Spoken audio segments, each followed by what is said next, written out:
Sean todos bienvenidos a una clase más del curso de Anatomía Humana. Hoy estudiaremos la vértebra típica.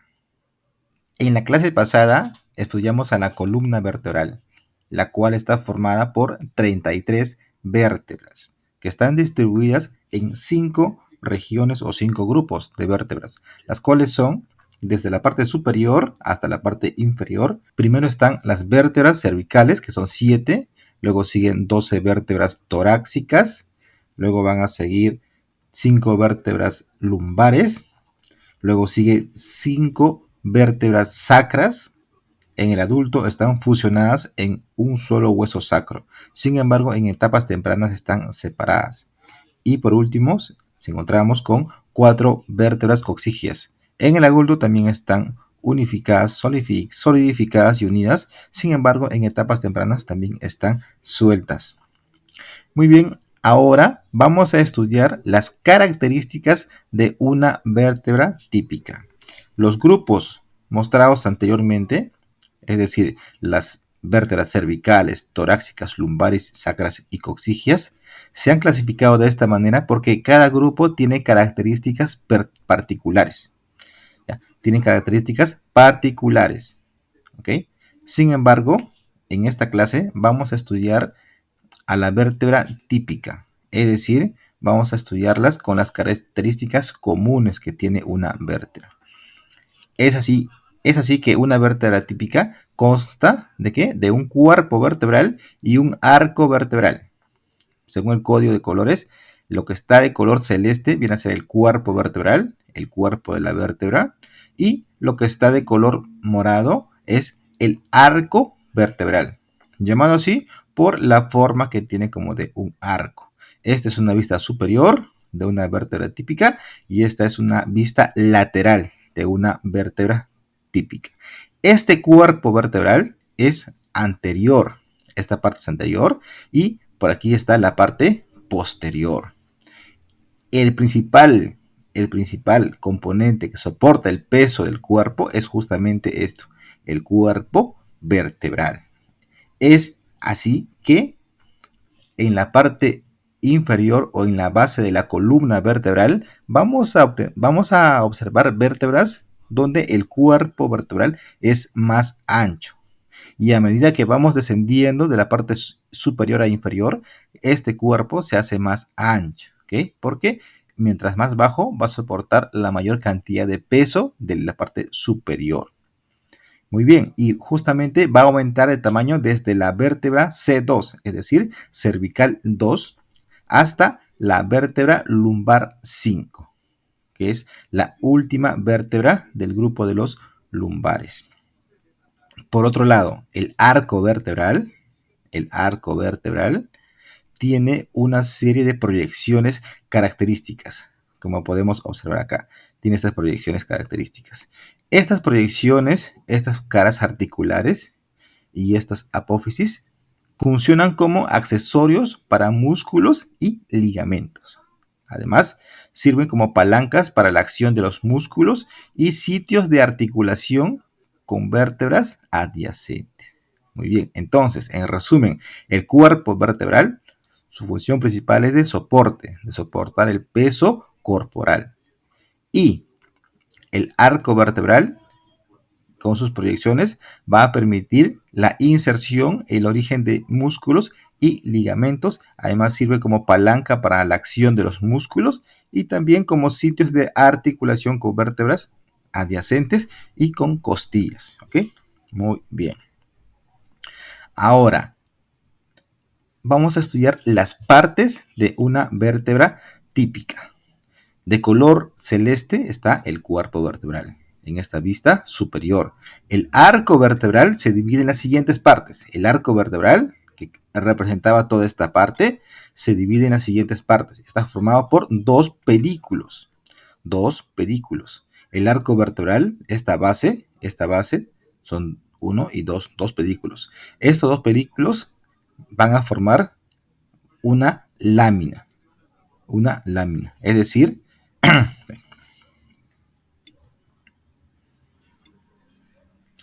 ahora vamos a estudiar las partes de una vértebra típica. La vértebra típica, como le dijimos anteriormente, está formada por un cuerpo y un arco vertebral. Ahora, dentro del arco vertebral, tenemos las siguientes subpartes. Tenemos dos pedículos. Aquí están, dos pedículos, los que están pintados de color amarillo. ¿Ok? Estos son los pedículos. Y también tenemos una lámina. Una lámina. Es decir, el arco vertebral está formado por dos pedículos y por dos láminas. Pero aquí parece que fuese una sola pieza. Muy bien, sí, parece una sola pieza estas dos láminas, pero son dos láminas. Esta es la lámina derecha y esta es la lámina izquierda. Y están unidos aquí justamente por esta parte central o línea media. ¿Ok? En la línea media se unen ambas láminas. ¿Ok? Entonces, el arco vertebral está formado por dos pedículos y dos láminas, unidas las láminas en la línea media. Ahora, regresando a los pedículos. Estos pedículos, vamos a observarlo acá. En esta vista lateral, esta parte que está aquí serían los pedículos. En los pedículos vamos a observar dos escotaduras. Uno que está por la parte inferior es la escotadura articular inferior. ¿Ok? Escotadura articular inferior. Y la que está por la parte superior viene a ser la escotadura articular superior. ¿Ok? Inferior, superior. ¿Ok? Ahora, vamos a pasar a las apófisis. También una vértebra típica va a presentar apófisis. En total son 7. 7 apófisis. Muy bien. Vamos a verlas de la siguiente manera. Dos apófisis transversas. Esta, que está pintada de color verde, un verde pálido, y esta de acá. Son las dos apófisis transversas. ¿Ok? Transversas. Ahora, también presenta aquí una apófisis espinosa, que está en la parte central, en la línea media. ¿Ok? Muy bien. Ahora, también podemos observar aquí en esta vista lateral dos superficies articulares. ¿Ok? Estas se llaman apófisis articulares superior y dos apófisis articulares inferiores. ¿Ok? Dos apófisis articulares superiores y dos apófisis articulares inferiores. Esta apófisis o estas apófisis van a tener caras articulares, justamente porque estas sirven para articular vértebra con vértebra. Muy bien, vértebra con vértebra. Ahora, también podemos observar en esta vista superior que este espacio de la vértebra es conocido como agujero vertebral. Agujero vertebral. ¿Ok? Y es justamente por aquí es que donde va a pasar justamente la médula espinal. La médula espinal. Muy bien, ahora, en esta imagen podemos observar la unión de una vértebra con otra. Y podemos observar que las articulaciones, las apófisis articulares, tanto superior como inferior, se están uniendo. ¿Ok? Podemos ver, por ejemplo, esta sería una vértebra inferior, esta es una vértebra que está por encima. Entonces, esta apófisis sería la apófisis articular superior de esta vértebra. Se está uniendo o articulando con la apófisis articular inferior de la vértebra superior adyacente. ¿Ok? Muy bien. Ahora, ¿qué más observamos? En una vértebra típica vamos a observar cuando estamos uniendo una vértebra con otra. ¿Qué observamos? Primero observamos que hay un espacio. ¿Okay? Este espacio que se forma cuando unimos una vértebra con otra se va a llamar espacio o foramen intervertebral. Espacio o foramen intervertebral, porque justamente se forma por la unión entre vértebras. ¿Ok? Unión entre vértebras. La escotadura articular superior con la escotadura articular inferior van a formar justamente el espacio o foramen intervertebral.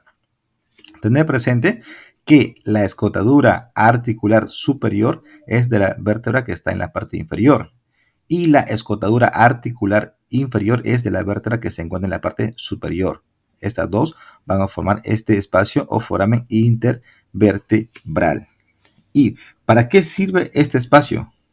Pues como podemos observar en en esta imagen, es por aquí donde van a salir la parte proximal de los nervios espinales. Recordemos que en la parte central, por acá, por este espacio, va a pasar ¿qué? La médula espinal. Y de la médula espinal van a descender los nervios espinales. La parte proximal de esos nervios espinales van a pasar por estos agujeros, por el espacio o foramen intervertebral. Muy bien. Ahora, no confundamos el agujero vertebral, ¿ok? El agujero vertebral era justamente lo que se formaba, lo que estaba en el centro de una vértebra, ¿ok? En una vértebra, ese espacio que está en el medio es el agujero vertebral. Sin embargo, la unión de todos los agujeros vertebrales, es decir, por donde pasa la médula espinal, se va a llamar conducto vertebral. Conducto vertebral. ¿Ok? Ese conducto vertebral es la unión de todos los agujeros vertebrales. ¿Ok? Muy bien. Ahora estudiamos un poco más acerca del conducto vertebral. Contiene la médula espinal. No solamente la médula espinal, también las membranas protectoras. Y también por aquí van a pasar vasos sanguíneos, tejido conectivo, grasa y las partes proximales, como les dije, de los nervios espinales. ¿Ok? No solamente contiene la médula espinal, es su principal contenido. Sin embargo, también tiene las membranas que la protegen, la dura madre, la pía madre, el aracnoides, ¿ok? Y también a los vasos sanguíneos que van a irrigarlos. Y también contiene el tejido conectivo, contiene grasa y también la parte proximal de los nervios espinales, ¿ok? Muy bien. ¿Qué más? Se extiende desde la cervical 1 hasta la última vértebra sacra. ¿Ok? Desde el primer cervical, desde la primera vértebra cervical, hasta la última vértebra sacra, o sea, hasta la quinta vértebra sacra. ¿Ok? ¿Eso qué quiere decir? Que por las vértebras coccigias no pasa. ¿Por qué? Porque no hay un canal, no hay un conducto. ¿Ok? ¿Cuáles son las paredes que forman este conducto vertebral?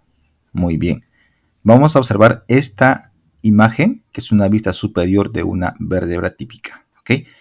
En la pared lateral, las paredes laterales, en ambas paredes, está formado por ambos pedículos, los pedículos del arco vertebral. Muy bien. Ahora, para la parte posterior, esta sería la parte posterior. Recuerden que esta es la parte anterior, esta es la parte posterior. Por la parte posterior está formada por las láminas, la lámina izquierda y lámina derecha del arco vertebral. Muy bien. Y por la pared anterior, está acá, está formada por la parte posterior del cuerpo vertebral. ¿Ok? La parte posterior del cuerpo vertebral. Estas son las paredes que van a formar justamente el conducto vertebral. Y por último, estudiaremos al disco intervertebral. Entre vértebra y vértebra se va a encontrar un disco. Este disco es llamado disco intervertebral porque se encuentra entre las vértebras. Es un disco fibrocartilaginoso. Entre C1 y C2 no hay disco. Es decir, entre las cervicales, la primera y la segunda, es decir, entre el hueso atlas y el hueso axis, no se va a encontrar ningún disco intervertebral. ¿Ok? En los demás vértebras sí se encuentran. ¿Ok? Muy bien. Además, estas vértebras están comunicadas por los discos. ¿Ok? Es decir, entre vértebra y vértebra va a existir este disco. ¿Cuáles son las partes del disco intervertebral? Pues son dos. La primera es llamado el anillo fibroso. El anillo fibroso, pues que justamente tiene como la forma de un anillo, está en el contorno del disco. Su función es unir los cuerpos vertebrales. Muy bien. Y en el centro se encuentra el núcleo pulposo, cuya función es de resistencia, resiste las fuerzas axiales. Muy bien, ahora, ¿qué pasaría si ocurriese un daño justamente en el núcleo pulposo? Es ahí que se formaría una hernia discal o también llamada hernia del núcleo pulposo. Y justamente consiste cuando el centro, este centro blando, el núcleo pulposo, va va a desplazarse por una grieta de la parte del anillo fibroso y va a salir de su lugar. Y esto va a salir al exterior a una parte más dura y puede presionar un nervio. Este nervio que está aquí, este nervio lo puede presionar y puede causar un dolor intenso. No va a permitir el movimiento, ya sea en la parte inferior o sea en la parte superior. Puede afectar también a las extremidades inferiores o extremidades superiores. Muy bien. Espero que haya sido de mucha utilidad.